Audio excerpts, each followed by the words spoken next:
Everyone, welcome back to my channel. आज की video में हम पढ़ेंगे अपना नया topic which is rainbow formation. बहुत ही इंटरेस्टिंग टॉपिक है, बहुत ही इजी है और ये बेस्ड है हमारे कॉन्सेप्ट ऑफ प्रिज्म पे। तो अगर प्रिज्म के बारे में नहीं पढ़ा है तो पहले प्लीज़ लास्ट वीडियो देख लेना। हमने उस वीडियो में प्रिज्म के बारे में बहुत अच्छे से बहुत डिटेल में चीज़ें पढ़ी थी। ठीक है, तो चलो स्टार्ट करते हैं।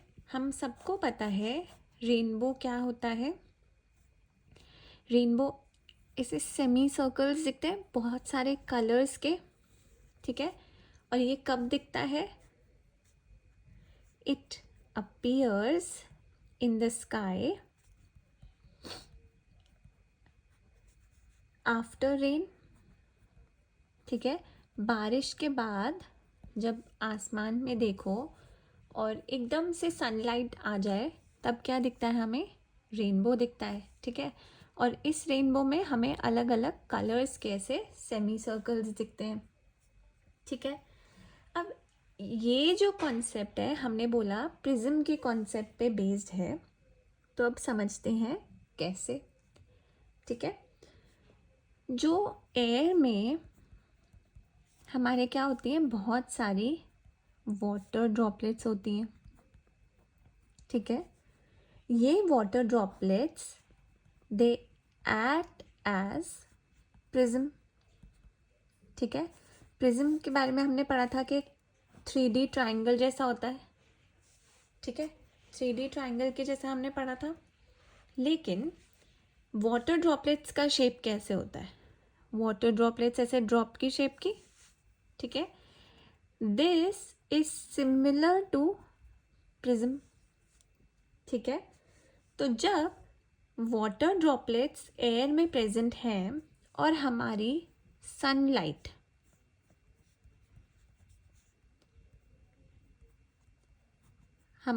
सनलाइट से रेज जब वाटर ड्रॉपलेट पे स्ट्राइक करेंगी तो क्या होगा? एकदम सेम प्रिज्म के जैसा इफेक्ट होगा। रेनबो की फॉर्मेशन समझने से पहले हमें क्या समझना है कि रेनबो, हमने पता चल गया रेनबो फॉर्म कब होता है? जब बारिश हो जाती है उसके बाद। ठीक है, अब रेनबो के लिए सबसे इम्पॉर्टेंट चीज़ क्या होती है कि it is formed in the direction opposite to that of sun. मतलब जो सन का डायरेक्शन है, जैसे ये सन का डायरेक्शन है तो सन के ऑपोजिट डायरेक्शन यानी कि इस साइड पर क्या होगा? हमारा रेनबो फॉर्म होगा।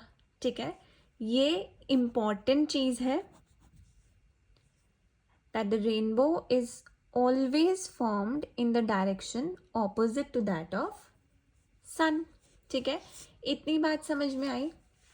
तो चलो अब रेनबो फॉर्मेशन कैसे होता है उसके बारे में पढ़ते हैं।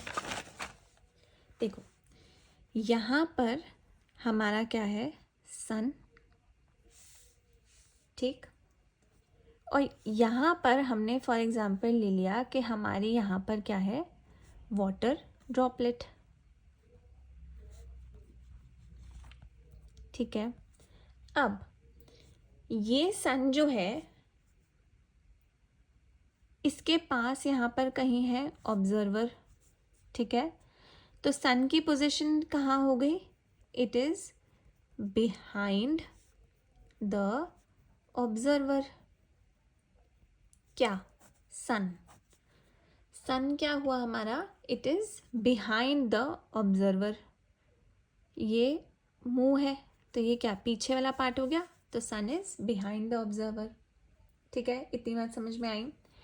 अब सन से इंसिडेंट रे कहाँ आएगी? हमारी वाटर ड्रॉपलेट पे।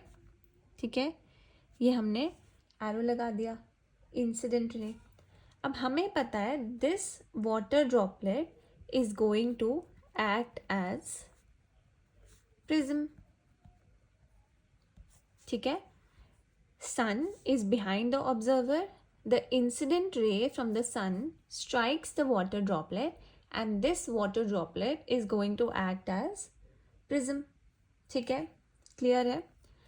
तो जब ये वाटर ड्रॉपलेट प्रिज्म के जैसे एक्ट करेगी तो ह्यूमन आई को क्या दिखेगा, हमें वो जानना है. ठीक है, तो थोड़ा सा हम इस वाटर ड्रॉपलेट को यहाँ पर मैग्नीफाई करके समझते हैं कि हो क्या रहा है. ठीक है, ये वाटर ड्रॉपलेट है. ठीक है, अब इस पे सनलाइट इंसिडेंट हुई, एरो ऐसे बना. ठीक है, यहाँ पर क्या होगा, अब नॉर्मल ड्रॉ करेंगे. ठीक, रिफ्रैक्शन हो रही है towards the normal. Light rays क्या करेंगी, बेंड कर जाएंगी. अब हमें पता था कि यहाँ पर डिस्पर्जन ऑफ लाइट होता है. हमने लास्ट वीडियो प्रिज्म वाली वीडियो में समझा था कि जब वाइट लाइट या सनलाइट स्ट्राइक करेगी तो डिस्पर्जन ऑफ लाइट होगा इनटू इट्स कॉन्स्टिट्यूएंट कलर्स.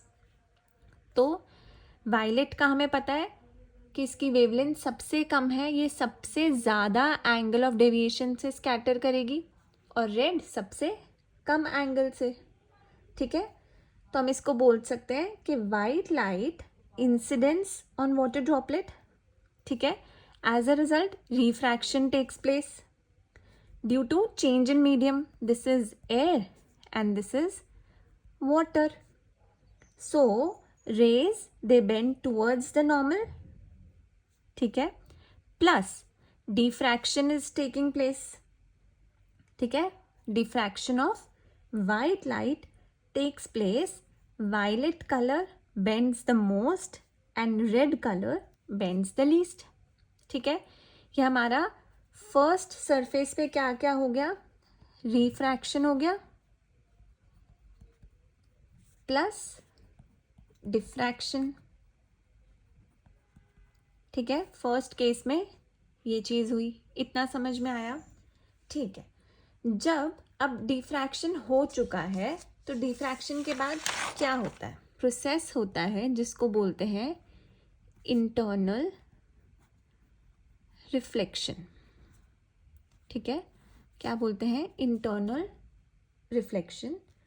इसमें क्या होता है, रिफ्लेक्शन कैसे, सेम मीडियम में होती है. ठीक है, सेम मीडियम से वापस दूसरे सरफेस पे गिले रेज.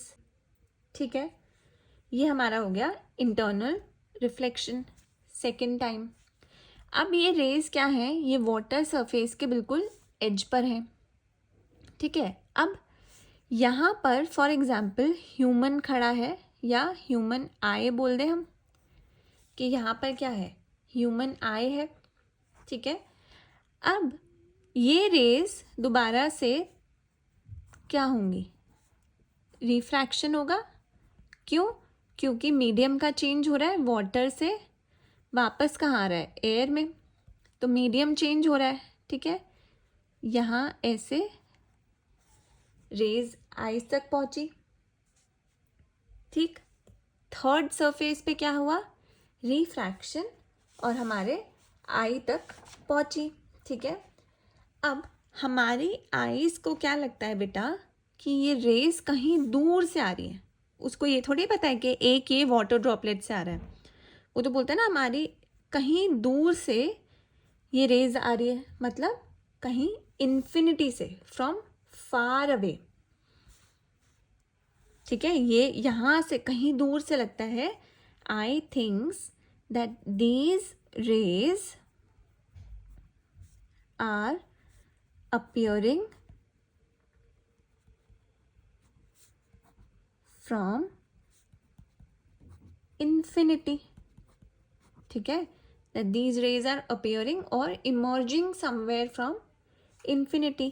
और ये क्या हुआ हमारा, यहाँ पे छोटा छोटा करा विबग्योर ऐसे, और जब ये ऑब्जर्व कर लिया तो हमने इसको क्या नाम दिया था, स्पेक्ट्रम.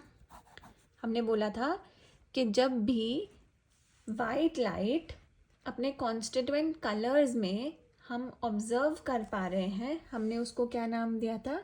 स्पेक्ट्रम। ठीक है, तो मतलब रेनबो फॉर्मेशन के लिए क्या क्या चीज़ें इम्पॉर्टेंट हैं, फटाफट रिकॉल करते हैं। फर्स्ट चीज़ इम्पॉर्टेंट है presence of rain drop. Rain drop होनी चाहिए, क्यों? क्योंकि रेन ड्रॉप यहाँ पे किसकी जैसे एक्ट करती है? It acts as prism. ठीक है, सेकंड क्या है? Sun should be behind the observer. ठीक है, मतलब ऑब्जर्वर ऐसी जगह पे खड़ा हो कि उसके पीछे की तरफ सन है। ठीक है, थर्ड चीज़ क्या है इम्पॉर्टेंट है कि जो रेन ड्रॉप है हमारी, it should be in front of observer. ठीक है, ऑब्जर्वर के फ्रंट में रेन ड्रॉप होनी चाहिए। और ये चीज़ें हमने तीनों चीज़ें यहाँ पर बनाई थी। सन इज बिहाइंड द ऑब्जर्वर और ऑब्जर्वर के सामने क्या है? हमारी वाटर ड्रॉपलेट है। ठीक है, तो हम बेटा रेनबो को कहते हैं कि रेनबो हमारा क्या है? It is natural spectrum. क्या है? Natural spectrum. क्यों नेचुरल स्पेक्ट्रम है? स्पेक्ट्रम हमने क्या बोला था कि जब वाइट लाइट अपने कॉन्स्टिट्यूएंट कलर्स में डिस्पर्स हो जाती है, ठीक है, उसकी डिस्पर्जन हुई, उसकी स्प्लिटिंग हुई, और इस डिस्पर्जन के बाद जब वाइट लाइट हमें स्क्रीन पर दिखती है इन इट्स कॉन्स्टिट्यूएंट्स कलर, जो कि क्या है? विबग्योर, इसको हमने क्या बोला था कि ये हमारा क्या है? स्पेक्ट्रम। ठीक है, what is this? This is spectrum. ठीक है, और नेचुरल क्यों है? क्योंकि ये हम तो कर नहीं रहे, ये तो सन और रेन ड्रॉप अपने आप कर रहे हैं। ठीक है, तो इसीलिए रेनबो को क्या बोला जाता है? नेचुरल स्पेक्ट्रम है। नेचुरली एक फिनोमिना हो रहा है जिसकी वजह से एक स्पेक्ट्रम फॉर्म हो रहा है। मतलब जो वाइट लाइट के कॉन्स्टिट्यूएंट कलर्स हैं वो एक स्क्रीन पे फॉर्म हो रहे हैं जो ह्यूमंस को विद नेकेड आई विजिबल है in the form of a rainbow. अब जो ये वाले सरफेसेस के बारे में हमने बात करी थी, सरफेस नंबर 1 पे रिफ्रैक्शन और डिफ्रैक्शन हो रहा है, सरफेस 2 पे इंटरनल रिफ्लेक्शन हो रहा है, थर्ड रिफ्रैक्शन दोबारा से हो रहा है। ये चीज़ें इम्पॉर्टेंट हैं क्योंकि एग्ज़ाम में ऐसी चीज़ें पूछ लेते हैं कि फॉर एग्जांपल रेनबो फॉर्मेशन में सरफेस 2 पर क्या हो रहा है। ठीक है, तो हमें उसका क्या बताना है कि उसमें इंटरनल रिफ्लेक्शन हो रही है। ठीक है, तो यही है बेटा हमारा रेनबो फॉर्मेशन के बारे में। आई होप ये कॉन्सेप्ट बहुत अच्छे से आपको समझ में आया होगा। वीडियो अच्छी लगी हो तो लाइक कर देना, चैनल को सब्सक्राइब कर देना। मिलते हैं अगले वीडियो में। Till then study well.